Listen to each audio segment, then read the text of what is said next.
احتجاج بھی کریں, آپ جو بھی پازیٹیو وے میں کام ہو سکتا ہے آپ کریں, جو بھی ملک میں غیر اسلامی قوانین بنے ہیں, لیکن یہ قرآن و سنت کے نام پہ نا آپ لوگوں کو غلط طرف نہ لے کے جائیں. ہر تھوڑے دن کے بعد جو ہے نا اس طرح کا کوئی آپ کا جو ہے وہ آیا ہوا ہوتا ہے اور آپ کھل کے بولتے نہیں ہو.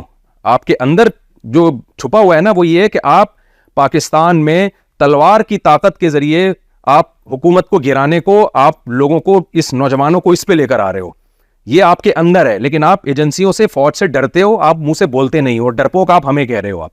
تو اس لیے ذرا آپ اپنی زبان کو بھی لگام دیں. میڈیا اس وقت پاکستان کے حالات آپ کو پتہ ہے دنیا کے سامنے کہ کیا ملک کس کنڈیشن میں جا رہا ہے. آپ ضرور احتجاج کریں, آپ دھرنے دیں, آپ نکلیں, آپ سب کچھ کریں, جو بھی پازیٹیو کام کریں گے ہم آپ کا ساتھ دیں گے. لیکن آپ جو لوگوں کو جس طریقے سے بغاوت کے راستے پہ لے کے جا رہے ہو نا, اور کبھی آپ وہ سورہ بروج کا واقعہ لوگوں کو سنا رہے ہو, کبھی موسیٰ علیہ السلام کا سنا رہے ہو کہ فرعون کے مقابلے میں آ گئے تھے, کیا تلوار لے کر آئے تھے فرعون کے مقابلے میں؟ وہ زبانی دعوت دی تھی, تو آپ بھی دعوت دو نا زبانی. آپ کے پاس میڈیا ہے, آپ بولو کسی کے خلاف, آپ حاکم وقت کے خلاف بولو, صحیح بات بولو گے ہم آپ کا ساتھ دیں گے. تو آپ بولتے نہیں ہو, آپ کے اندر کچھ اور ہے.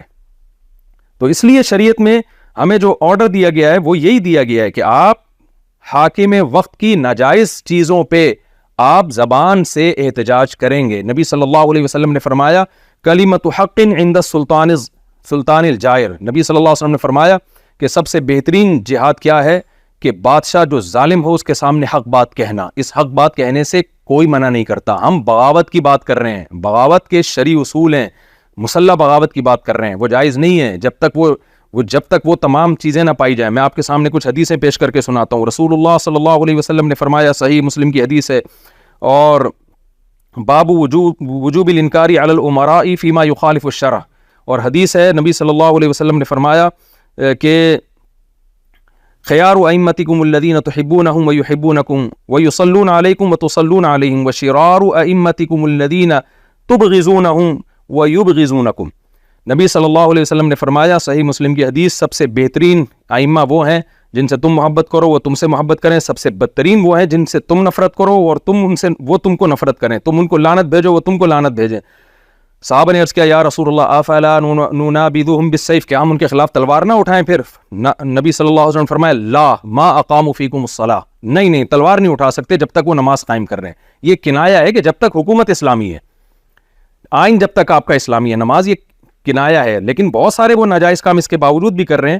تو آپ صلی اللہ علیہ وسلم نے فرمایا, وَإِذَا رَأَيْتُم مِّن وُلَاتِكُمْ شَيْئًا تَكْرَهُونَهُ, جب تم اپنے ائمہ یعنی جو تمہارے امام ہیں, جو تمہارے لیڈر ہیں, ان سے تم کوئی ناجائز چیز دیکھو جس کو تم ناپسند کرتے ہو, فَكْرَهُوا عَمَلَهُ, تو اس عمل کو برا سمجھو, وَلَا تَنزِعُوا يَدًا مِّن طَاعَةٍ, لیکن طاعت سے اپنا ہاتھ نہیں کھینچنا, اطاعت بہرحال اس کی آپ نے کرنی ہے.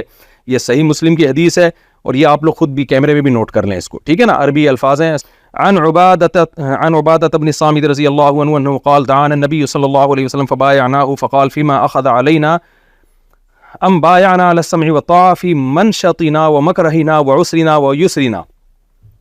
نبی صلی اللہ علیہ وسلم نے صحابہ سے فرمایا کہ ہاں الا ان تروا كفرا بواحا, فرمایا کہ تم نے امیر کی اطاعت کرنی ہے چاہے تمہیں پسند ہو وہ ناپسند ہو, مشکل ہو آسانی ہو, الا یہ کہ تم اس سے کفر بواح دیکھ لو, یعنی وہ صاف لفظوں میں بولے کہ میں کافر ہوں. ایسی صورت میں تمہیں تلوار اٹھانے کی اجازت ہے, لیکن اس میں بھی ایک اور شرط ہے, وہ دوسری حدیث میں آتی ہے. وہ شرط کیا ہے کہ استطاعت بھی ہو آپ میں, خالی باتیں نہ ہو. وہ حدیث کون سی ہے؟ وہ بھی بخاری کی حدیث ہے, من رأى منکم منکرا فلیغیرہ بیدہ فإن لم یستطع فبلسانہ. اگر استطاعت نہیں ہے تو زبان سے, زبان کی بھی استطاعت نہیں ہے تو پھر دل سے برا سمجھے. یہ استطاعت کے 3 درجات پیغمبر کے بتائے ہوئے ہیں, یہ علماء کے بتائے ہوئے نہیں ہیں. ساحل عدیم صاحب, آپ لوگوں کو بغاوت پہ مت اکساؤ لوگوں کو اسٹیٹ کے خلاف جو ہے. تو پاکستان اگر اس وقت ٹوٹ گیا نا تو یہ اسلامی حکومت نہیں بنے گی, یہ غیر ملکی طاقتوں کے ہاتھ میں چلا جائے گا یہ. اور پھر یہ ساری باتیں آپ پاکستان میں بیٹھ کے کرتے ہو, کبھی امریکہ اور کینیڈا میں آ کے بھی کرو. آپ کو پتہ ہے کہ وہاں فل اجازت ہے میڈیا پہ, جو آئے منہ پہ جو ہے نا اسٹیٹ کے خلاف جو مرضی بولتا رہے. آپ ان ملکوں میں آئے ہو, پہلے سنا ہے آپ امریکہ میں رہا کرتے تھے, وہاں بھی آپ ذرا اس طرح کی کلپ ریکارڈ کروانا نا. پاکستان کو تو آپ کہتے ہو کہ یہ کافروں کا ملک ہے, کفریہ ممالک ہیں. یہ امریکہ کینیڈا تو خالصتاً کافر کنٹریز ہیں. تو یہاں کیوں نہیں آپ اس طرح کی باتیں کرتے؟ وجہ کیا ہے کہ یہاں ایک اسٹرانگ حکومت ہے. آپ کو پتہ ہے کہ جہاں آپ نے بولا اور آپ مارکیٹ سے ہو گئے شارٹ. یہ پاکستان ہی ملا ہوا ہے آپ لوگوں کو, میڈیا پہ آ کے جو کچھ اسٹیٹ کے خلاف آپ نے بولنا ہو آپ لوگ بولتے ہیں. تو آپ کسی سیاسی جماعت سے اختلاف کرتے ہیں, آپ اسٹیبلشمنٹ سے اختلاف کرتے ہیں, 100 دفعہ کریں آپ, لیکن اسٹیٹ کے خلاف آپ لوگوں کو مت لے کے جاؤ. ہم مسلسل آپ کے، میں بہت عرصے سے کلپ دیکھ رہا ہوں، آپ کی تحریک کا جو کچھ باتیں آپ کر رہے ہو نا، ان سب کا حاصل پتہ ہے کیا ہے؟ ان سب کا حاصل یہ کہ بیوی کو شوہر کے خلاف، اسٹوڈنٹس کو ٹیچرز کے خلاف، اور اولاد کو ماں باپ کے خلاف، بہوؤں کو ساسوں کے خلاف، اور عوام کو علماء کے خلاف. یہ ذہن آپ پبلک کا بنا رہے ہیں. آگے چلتے ہیں. حضرت سعید ابن غفلہ کہتے ہیں مجھ سے حضرت عمر رضی اللہ تعالیٰ عنہ نے فرمایا اسمع واطیع وان امر علیک عبد حبشی ان ضربک فاصبر وان حرمک فاصبر وان اراد امرا ينتقض دینک فقل سمع وطاعت دمی دون دینی. سبحان اللہ. حضرت عمر رضی اللہ تعالیٰ نے فرمایا کہ سنو اور اطاعت کرو اگرچہ حبشی غلام تم پر امیر بنا دیا جائے، اور اگر وہ تمہیں مارے، ان ضربہ کا فصبر، وہ مارے تو تم نے صبر کرنا ہے. یہ میں نہیں کہہ رہا، آپ کہہ رہے ہو نا علماء جو ہے ڈرتے ہیں اور عوام کو بزدل بنا رہے ہیں، یہ حضرت عمر کا ارشاد ہے. فرمایا اگر وہ تمہیں مارے تو تم نے صبر کرنا ہے، ان حرمہ کا فصبر، محروم کرے تو بھی صبر کرنا ہے، اور اگر کوئی ایسا کام کا تمہیں حکم دے جو تمہارے دین کے لیے نقصان کا ذریعہ ہو تو تم نے اس کی اطاعت کرنی ہے، لیکن اس کو کہنا ہے کہ میرا خون لے لو مگر مجھ سے میرا دین مت لو. وہی جو اصحاب الاخدود نے کیا تھا نا، کہ دین دے دیا، یہ جان دے دی انہوں نے مگر دین پہ کمپرومائز نہیں کیا. تو مصنف ابن ابی شیبہ کی روایت ہے یہ، اور حدیث نمبر ہے 33700، اور اس کی اسناد صحیح ہے. آگے چلتے ہیں ہم. اس طرح کی بہت ساری حدیثیں ہیں. ایک منٹ، یہ تو میں نے جلدی میں نا، کیونکہ میں اس وقت بیان کے لیے جا رہا تھا، لوگوں کا اصرار تھا کہ بھئی آپ. حضرت حذیفہ رضی اللہ تعالیٰ عنہ فرماتے ہیں رسول اللہ صلی اللہ علیہ وسلم نے فرمایا یکون بعدی ائمۃ لا یہتدون بہدایا ولا یستنون بسنتی. نبی صلی اللہ علیہ وسلم نے فرمایا کہ میرے بعد ایسے حاکم آئیں گے جو میرے بتائے ہوئے راستے پہ نہیں چلیں گے اور میرے بتائے ہوئے طریقے کو اختیار نہیں کریں گے. وَسَيَقُومُ فِيهِمْ رِجَالٌ قُلُوبُهُمْ قُلُوبُ الشَّيَاطِينِ فِي جُثْمَانِ الْإِنْسِ، یعنی انسان کے جثے میں شیطان ہوں گے وہ. حضرت حذیفہ فرماتے ہیں کیف اصنع یا رسول اللہ ان ادرکت ذالک، اگر میں وہ زمانہ پالوں تو پھر میں ان حاکموں کے ساتھ کیا کروں میں. نبی صلی اللہ علیہ وسلم نے فرمایا تسمع وتطیع الامیر وتطیع للامیر، فرمایا تم نے پھر بھی حاکم کی بات سننی ہے اور امیر کی اطاعت کرنی ہے. وَإِن ضَرَبَ ظَهْرَكَ، اگرچہ وہ تمہاری پشت پہ کوڑے مارے، وَأَخَذَ مَالَكَ، تمہارا مال بھی تم سے چھین لے، فَالسَّمْعُ وَالطَّاعَةُ، فَاسْمَعْ وَأَطِعْ، پھر بھی اس کی بات سننی ہے اور اطاعت کرنی ہے اس کی، یعنی غیر شرعی چیزوں میں نہیں، لیکن پھر بھی اس کو حاکم ماننا ہے آپ نے. یہ حدیث ہے صحیح ہے مسلم میں، حدیث نمبر 1847. تو یہ ساری باتیں نبی صلی اللہ علیہ وسلم نے پتہ ہے کیوں کی ہیں؟ تاکہ صحیح ساحل ادیم جیسے لوگ مسلمانوں کی اجتماعیت کا بیڑا نہ غرق کریں. مسلمانوں کو کبھی عادل حکمران ملتے ہیں، کبھی ظالم حکمران ملتے ہیں، ہر طرح کے آتے رہے ہیں، لیکن اسلام اسٹیٹ کو فوکس کرتا ہے. بھائی اپنی اجتماعیت کو اس طرح کے مذہبی اسکالرز کی باتوں میں آ کے اسٹیٹ پر سودے بازی مت کرو، یہ تمہیں اسٹیٹ کے خلاف لے کے جائیں گے، ان کے پاس خود کچھ بھی نہیں ہے، کوئی پیکیج ہی نہیں ہے. تو یہ نبی صلی اللہ علیہ وسلم کے سارے احکام اجتماعیت کو برقرار رکھنے کے لیے، کہ بڑے مفاد کے لیے چھوٹے چھوٹے اپنی انفرادی چیزوں کو اور چھوٹی چھوٹی چیزوں کو ضرر کو برداشت کرنا پڑتا ہے. تو دوبارہ میں یہ حدیث سنا دیتا ہوں ساحل ادیم صاحب تاکہ غور سے سن لیں. حضرت حذیفہ رضی اللہ تعالیٰ عنہ فرماتے ہیں رسول اللہ صلی اللہ علیہ وسلم نے فرمایا یکون بعدی ائمۃ لا یہتدون بہدایا ولا یستنون بسنتی وسیقوم فیہم رجال قلوبہم قلوب الشیاطین فی جثمان انس. نبی صلی اللہ علیہ وسلم نے فرمایا میرے بعد ایسے امام آئیں گے، یعنی لیڈر آئیں گے، جو میری ہدایت کو فالو نہیں کریں گے، میرے طریقوں کو فالو نہیں کریں گے، اور ان میں ایسے لوگ ہوں گے، یعنی چھوٹے چھوٹے جو ان لیڈروں کے اندر جو ذیلی لیڈر ہوں گے نا، وہ کس طرح کے ہوں گے؟ ان کے دل شیطان کے دل ہوں گے اور انسانوں کے جثے میں، اتنے گندے لوگ ہوں گے. حضرت حذیفہ نے فرمایا کیف اصنع یا رسول اللہ ان ادرکت ذالک، یا رسول اللہ اگر میں وہ زمانہ پاؤں تو جو آج ہی کا زمانہ ہے تو میں وہ کیا کروں گا پھر میں ایسے موقع پہ؟ آپ صلی اللہ علیہ وسلم نے فرمایا تسمع وتطیع للامیر، تم نے سننا ہے اور امیر کی اطاعت کرنی ہے. کیا مطلب؟ ساحل ادیم کی باتوں میں نہیں آنا، اسٹیٹ کے اگینسٹ نہیں جانا ہے تم نے. وَإِن ضَرَبَ ظَهْرَكَ، کی الفاظ دیکھ لو بھائی. وَإِن ضَرَبَ ظَهْرَكَ، فرمایا اگرچہ وہ تمہاری پشت پہ کوڑے مارے، وَأَخَذَ مَالَكَ، تم سے تمہارا مال چھین لے، اسی کو تو ظالم کہتے ہیں. فَاسْمَعْ وَأَطِعْ، پھر بھی تم نے ان کی بات سننی ہے اور اطاعت کرنی ہے. یہ حدیث صحیح ہے مسلم میں 1847، جا کے دیکھ لیجئے گا. تو یہ چند روایتیں میں نے پیش کی ہیں، چونکہ میں سفر میں ہوں، ورنہ میں جیسے انجینئر علی مرزا کے خلاف میں نے عدالتی خلا پہ کلپ بنایا نا، میں گھر پہ ہوتا تو اس طرح سے پورا کلپ بناتا.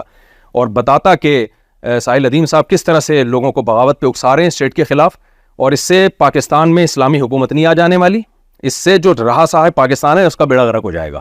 تو آپ کو گورنمنٹ کے خلاف کوئی بھی بات بری لگتی ہے آپ احتجاج کریں, ہم بھی کرتے ہیں نا. آپ نے تو میں نے نہیں دیکھا کوئی خلاف شریعت قانون پاکستان میں بن رہا ہو اور آپ نے اس پہ آواز اٹھائی ہو. یوتھ کلب والے آواز اٹھاتے ہیں, جماعت اسلامی والے آواز اٹھاتے ہیں, JUI والے آواز اٹھاتے ہیں, اور بھی کچھ لبرل لوگ بھی آواز اٹھاتے ہیں, علماء بھی آواز اٹھاتے ہیں. کسی کو ہو سکتا ہے آپ کو اشکال ہو کہ بھئی بھرپور آواز اٹھانی چاہیے تو اور زیادہ پاورفل آواز اٹھا دینی چاہیے, لیکن آپ کو تو ہم نے کبھی بھی نہیں دیکھا. آپ بس بیٹھ کے, جیسے وہ جہلم والی سرکار ہے نا, کمرے میں بیٹھ کے پھینک رہا ہے, تو آپ بھی بیٹھ کے آپ پہ یونیورسٹی میں پابندی کیوں لگی ہے؟ آپ نے اس کو بھی یہ شو کیا گویا یونیورسٹیوں کو حق نہیں چاہیے. بھائی یونیورسٹیوں کو اگر اسلام سے نفرت ہوتی تو آپ ایک داڑھی والے آدمی ہو, مذہبی اسکالر ہو, آپ کو یونیورسٹی اندر بلاتی کیوں؟ کیا آپ ان کو پیسے دے رہے تھے کیا اندر جا کے؟ آپ کے اسی ایٹیٹیوڈ کی وجہ سے یونیورسٹیوں نے آپ کو اور کالجز نے آپ کو باہر نکالا ہے کہ آپ اینٹی اسٹیٹ ایلیمنٹس پیدا کر رہے ہو. اور میں پبلک کو بھی کہتا ہوں, نوجوانوں کو بھی کہتا ہوں کہ اس طرح کے لوگوں سے آپ ہوشیار رہیں. یہ ہوتا ہی ہے کہ ان لوگوں کے گرد جب اینٹی اسٹیٹ جو نوجوان تیار ہوتے ہیں نا, تو خفیہ ایجنسیاں ان نوجوانوں کی چمڑیاں ادھیڑتی ہیں, اٹھا کے ان کو مارتی ہیں کہ پہلی ملک کے حالات ایسے خراب چل رہے ہیں اور پھر یہ لوگ آپ کے کام نہیں آئیں گے. تو اور پھر بھی اگر آپ کہتے ہو نا مفتی صاحب ڈرتے ہیں, میں نے تو آپ کے سامنے قرآن و سنت پیش کیا ہے, شریعت کے میں نے اصول بیان کیے. خود نبی صلی اللہ علیہ وسلم کی سیرت کو دیکھ لو. 13 سال مکہ میں آپ صلی اللہ علیہ وسلم نے جہاد کیوں نہیں کیا؟ کمزور تھے, پاور نہیں تھی. مدینہ میں آئے ہیں تو شروع میں صرف دفاعی جہاد پر اکتفا کیا ہے کہ بھئی دفاع کرنا ہے اپنا, خود سے بڑھ چڑھ کے حملے نہیں کیے. جب ایک بڑی پاور تیار ہوئی ہے تو جا کے آپ صلی اللہ علیہ وسلم نے مکہ پہ چڑھائی کی ہے. یہ اس لیے کہ اللہ نے دنیا کو اسباب کے ساتھ جوڑا ہے. اب نبی صلی اللہ علیہ وسلم کے ساتھ جو حالات 23 سال میں ہوئے وہ ہمارے ساتھ 1000 سال میں ہو سکتے ہیں. 1000 سال میں اس کی لینتھ لمبی ہو سکتی ہے, لیکن ہم نے دیکھنا یہ ہے کہ گراؤنڈ ریئلٹی کیا کہتی ہے. کہ نبی صلی اللہ علیہ وسلم سے ہمیں 23 سال میں جو پتہ چلتا ہے, آپ نے ہمیشہ گراؤنڈ ریئلٹی کو سامنے رکھ کر فیصلہ کیا ہے, اور اسی کو رکھ کے ہمیں سامنے فیصلہ کرنا ہے کچھ بھی نہیں. آپ طیارے امریکہ سے لیتے ہو اور آپ جو ہے نا ٹیکنالوجی جاپان سے لیتے ہو, اور آپ پھر بولو کہ پاکستان جو ہے نا وہ جہاد کر کے انہی ملکوں پہ چڑھائی کر دے, تو چڑھائی وڑائی سے نتیجہ کچھ بھی نہیں آئے گا, اور جو تھوڑا بہت پروگرام ہے نا وہ اس کا بھی بیڑا غرق ہو جائے گا. تو نبی صلی اللہ علیہ وسلم کی سیرت ہمیں بتاتی ہے گراؤنڈ ریئلٹی کو دیکھ کر فیصلہ کرنا. صلح حدیبیہ میں 1400 حضرات تھے, آگے بہت بڑا لشکر تھا, آپ نے صلح کو ترجیح دی ہے. تو آپ اینٹی اسٹیٹ ایلیمنٹ پیدا نہ کریں. پہلے ہی پاکستان کے حالات جو اس وقت ملک کے چل رہے ہیں وہ ساری دنیا کو پتہ ہے. تو نبی صلی اللہ علیہ وسلم کی یہ حدیث میں دوبارہ پڑھ کے اپنی بات کو ختم کرتا ہوں. اس کو آپ بار بار, وہ پوری حدیث پڑھ رہا ہوں, پورا پیج میں نے کھولا ہوا ہے. حضرت حذیفہ فرماتے ہیں نبی صلی اللہ علیہ وسلم نے فرمایا, یکون بعدی ائمۃ لا یہتدون بہدایا, میرے بعد ایسے امام آئیں گے جو میری ہدایت کو فالو نہیں کریں گے. لا یستنون بسنتی, میری سنت کو فالو نہیں کریں گے, طریقے کو فالو نہیں کریں گے. ان میں ایسے لوگ ہوں گے قلوب الشیاطین فی جثمان انس, انسان کے جسم میں شیطانوں کے دل ہوں گے, ان کے ایسے لوگ ہوں گے. حضرت حذیفہ فرماتے ہیں کیف اصنع یا رسول اللہ ان ادرکت ذلک, یا رسول اللہ اگر میں وہ زمانہ پاؤں تو کیا کروں؟ آپ نے فرمایا تسمع و تطیع للامیر, سننا ہے اور امیر کی تم نے اطاعت کرنی ہے. وان ضرب ظہرک, چاہے تمہاری پشت پہ کوڑے مارے, واخذ مالک, تمہارا مال تم سے چھین لے, فاسمع واطیع, پھر بھی سننا ہے اور اطاعت کرنی ہے. تو یہ بزدلی اگر میں سکھا رہا ہوں تو معاذ اللہ نقل کفر آپ الزام سید الانبیاء صلی اللہ علیہ وسلم پر لگائیں, معاذ اللہ. حقیقت یہ ہے کہ نہ میں بزدل ہوں نہ ہمارے پیغمبر دنیا کے بہادر ترین انسان تھے, لیکن ہمارے پیغمبر جو ہیں وہ اسٹیٹ اور ریاست, مسلمانوں کے لیے ریاست کی اہمیت کو اس میں اجاگر کیا ہے کہ ریاست کو بچانا ہے سب سے پہلے. امیر اچھے برے آتے رہیں گے, امیر کبھی اچھا آئے گا کبھی برا آئے گا, کبھی آپ کے مطلب کا آئے گا کبھی آپ کے مطلب کے خلاف آئے گا, تو اس سے فرق نہیں پڑتا. آپ نے اسٹیٹ کو سب سے اول رکھنا ہے, اور اگر حق بات ہے تو آپ میڈیا پہ آ کے بیان کریں, اس سے آپ کو کون روکتا ہے؟ حق بات سے کوئی نہیں روکتا. اور آپ جس طرح کا آپ کا ایٹیٹیوڈ ہے نا میڈیا پہ, اور جو آپ کا لب و لہجہ ہے, تو لوگ جس طرح آپ سے پریشان ہیں, جس طرح ہمیں کال کرتے ہیں, میں تو آپ کے خلاف کچھ بولتا نہیں تھا احترام میں کہ یار بلا وجہ جو ہے نا یوٹیوب پہ ایک جنگ چھڑی جاتی ہے, لوگ دیتے ہیں مذہبی اسکالر آپس میں لڑ رہے ہیں, لیکن اب آپ بدتمیزی پہ اتر آئے ہو. آپ کھلے عام علماء کے خلاف بولنا آپ نے شروع کر دیا ہے, اور آپ ہمیں بزدل کہہ رہے ہو, آپ ہمیں کہہ رہے ہو کہ جی یہ آدھی حدیثیں سناتے ہیں, گویا ہم یہودیوں والا کام کر رہے ہیں. تو حد ہوتی ہے, ایک برداشت کی بھی حد ہوتی ہے. تو یہ جو ہے نا نبی صلی اللہ علیہ وسلم کی حدیث پھر بتا دوں 1847, اور اس کے علاوہ بہت ساری حدیثیں ہیں. ہم واپس گئے تو انشاءاللہ جیسے خلا پہ ہم نے کلپ ریکارڈ کروایا تھا نا, اگر آپ نے دوبارہ کوئی اس ٹاپک پر لوگوں کو غلط آپ نے گائیڈ کیا تو میں پھر اسی طرح میں کلپ انشاءاللہ اسی طریقے سے دوبارہ ریکارڈ کرواؤں گا.